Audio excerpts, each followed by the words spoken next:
Hey guys, welcome back to Star Wars Timeline. My name is Ben. Today's character highlight is about Kas Vastor. He's a lesser known, but I think very exciting and interesting character from the expanded universe. I think you'll enjoy him. As always, this video will be broken down into several sections. First, I'll give you a synopsis of his story, then we'll talk about his personal characteristics, his strength. At the end, I'll give you my personal impression of this character and what I hope to see in the future. As always, guys, thank you so much for supporting me. If you enjoy this type of character highlights, please like this video, sub to the channel, and leave your comments in the section below. Or if there is a character that you would like me to go over, maybe I'll consider this in the future. Anyway, let's get to it. I have my notes right in front of me. Kas Vastor is a human male shaman, or a witch doctor, from a home planet called Korunnai. And he was born 43 years before the Battle of Yavin, or before the original Star Wars movie A New Hope. His first appearance is actually in the novel called Shatterpoint by Matthew Stover, which came out in 2005 in December. And it's actually one of my favorite books. This is the main source where we learn about this character. We know that he's from a race of people called the Korunnai. And he had this unusual gift in the Force, which his people call the Pelikatan, the jungle mind.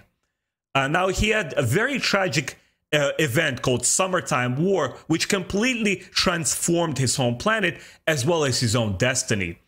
We know that early in childhood, his family was completely massacred by the jungle prospectors, and only at 14 years of age, he survived alone in the jungle for a full year. He lost his ability to speak properly because he didn't have communication with people for quite a while, but instead he attained this very impressive mastery of the Force. At one point, he discovers a Jedi transport that brought his ancestors to the planet of Korunnai, and this is what he used the starship and its parts to build his own vibro shields and axes. Now, Kas Vastor became a Lord Pelek, a jungle darkness, a wizard or a demon in the lore of his home planet. He became this avatar of the Force to his people and the stuff of legend. He formed eventually his own clan named Ak Guards, and he became an expert at guerrilla fighting and completely navigating and traversing the forest, and he relied on the raw strength and undisciplined Force powers, and this is what he trained to all of his disciples. Now, at one point, Mace Windu visits Korunnai. This is 35 years before the Clone Wars, and he shares the tales of the Jedi with the natives. Kas Vastor's people, the clan, they overhear these stories and they immediately inspired by the Jedi and their ways. But obviously they try to mirror them, but in a completely different way. Now these Ak Guards, they relied on their instincts instead of the Jedi, who completely trained in self-discipline and self-restraint. They relied on raw aggression and anger, and they drew on those as their source of power, and they effectively used, as I mentioned before, vibro shields and vibro swords. Traditionally, we know the Jedi use lightsabers. During Clone Wars, their enemy were the people called Balawai, and they sided with the Separatist Army to gain technology, battle droids, and other war supplies. Jedi Master Depa Billaba, Mace Windu's own apprentice, was actually dispatched to even the odds and to liberate this system. She fought alongside Kas Vastor and his Ak Guards, and Korunnai people were completely impressed with her. They saw her mastery of the 7th lightsaber form called the Vapad, which Mace Windu has created, and she was so impressive to them that the Korunnai people considered her a goddess, like an incarnate of the Force. Unfortunately, the ongoing war and tapping into the dark side to use her lightsaber form, Depa Billaba's mind was completely corrupted. And Kas Vastor and Depa Billaba actually formed their own unit called the Upland Liberation Front. They lead a few successful attacks versus Balawai, resulting in the Separatists withdrawing their army, but they still continue to send the supply, and the war, unfortunately, still rages on.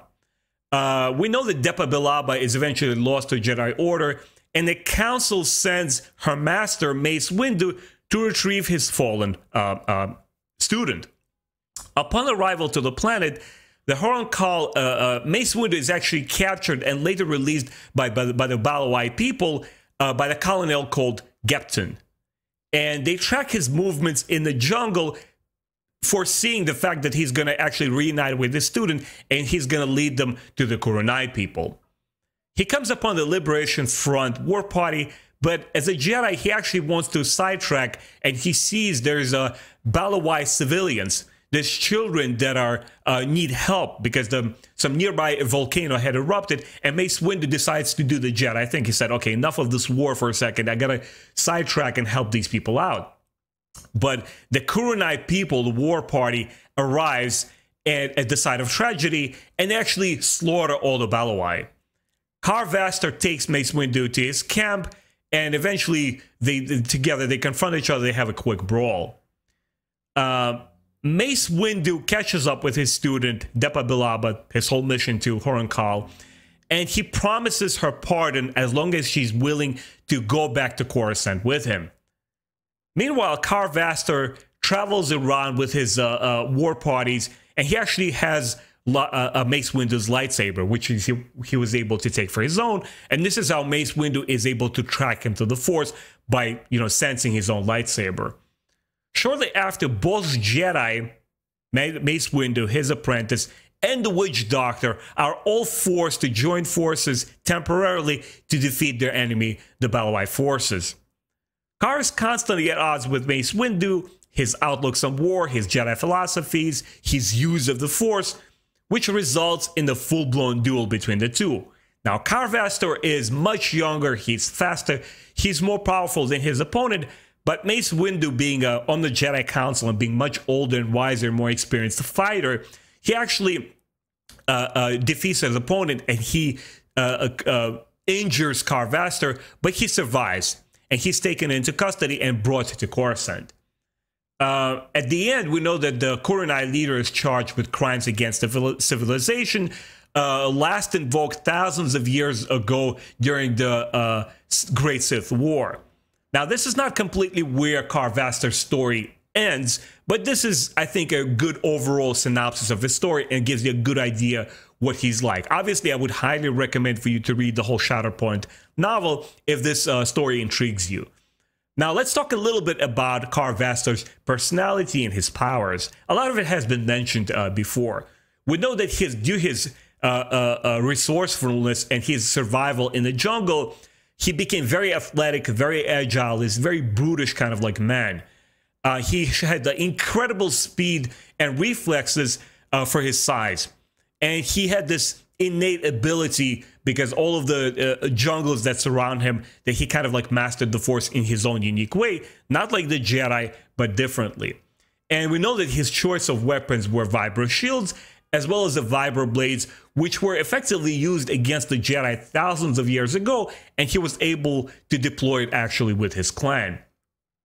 We also know that because of lack of interaction with other people, they became this very animal-like, almost like Tarzan of the Apes creature, right? He couldn't even properly speak to people, and he had this savage behavior. He growled, he grunted, he roared when he became angry, and he actually used the Force to convey his messages to other people because he couldn't communicate conventionally. Now, according to Mace Windu, guys, that's not me saying this is according to Mace Windu in lore, Kas Vastor's skills were considered to be on par with Yoda and Anakin Skywalker. That's how powerful this guy was, because his natural gift, and we have some understanding throughout the novel that the planet itself is very bountiful and strong in the Force. Now, what was my impression of Kas Vastor when I was reading this book years back when it just came out? I really thought that the plot revolving him and the Korunnai people was very exotic, was very exciting, and I really enjoyed that he was sensitive to the Force, but not in the way that the Jedi and the Sith are. We're introduced to this group of people that exist in the galaxy, and there are other multitude of examples in the expanded universe where they have abilities in the Force, they revere it, but they're not the Jedi or the Sith, and I felt this was kind of refreshing and interesting. I really enjoyed the Korunnai people, these indigenous tribes, and with the old customs and traditions and how they war against one another. It almost reminded me of Mesoamerica's great empires, you know, the Aztecs, the Incas, and so forth.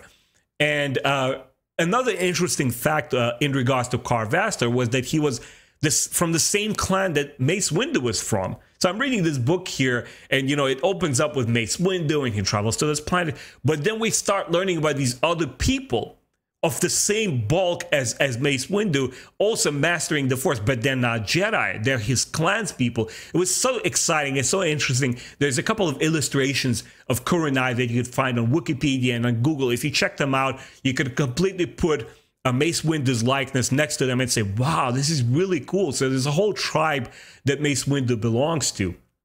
I also enjoyed his very impressive abilities, which I felt were earned, but they're not overpowered. He didn't feel like this unstoppable force. Yes, he was physically stronger, and it's understandable because he was younger than a Mace Windu, and he didn't spend days on the Jedi Council, you know, dealing with the concerns of the Jedi and politics. He's in the jungle. He's a guerrilla fighter.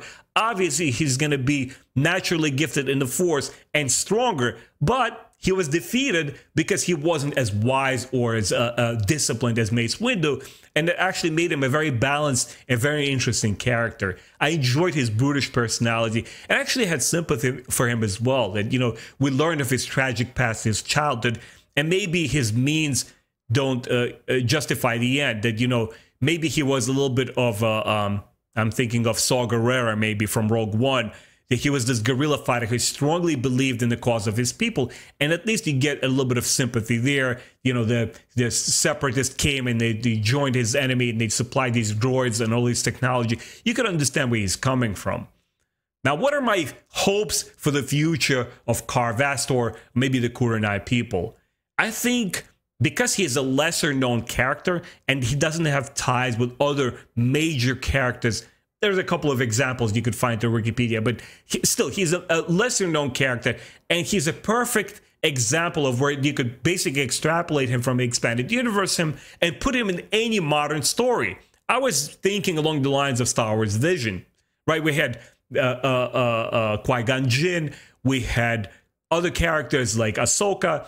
You could bring Mace Windu, maybe travel to Harrenhal and interact with these people, and boom, you know, Kas Vastor pops out of nowhere, and we're introduced to this character, and fans will get to learn that he's actually from Expanded Universe.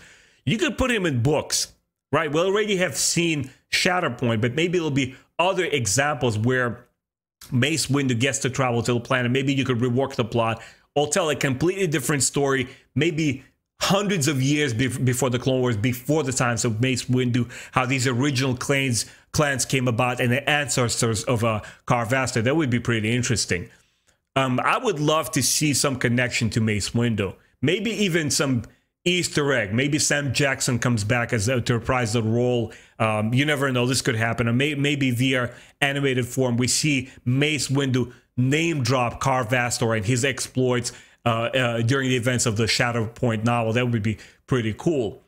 I think if you put Kas Vastor aside for a moment, in general, his culture, his tribesmen, and Harrenhal and Korunnai people are ripe for great storytelling. And I think if, you know, Expanded Universe fans come along and they become writers for Star Wars, game designers, or showrunners, they could use that template and say, we want to introduce Harrenhal back into the canon and have talk about these different characters, maybe including Kas Vastor.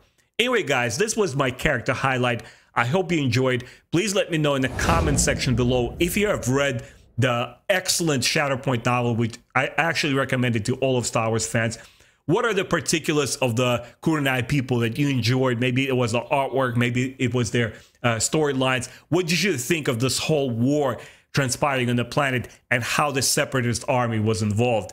Anyway, thanks a lot, guys. I really hope you enjoyed this video. Please support me, like it, leave your comments in the section below, and I'll see you guys next time. Take care, everyone.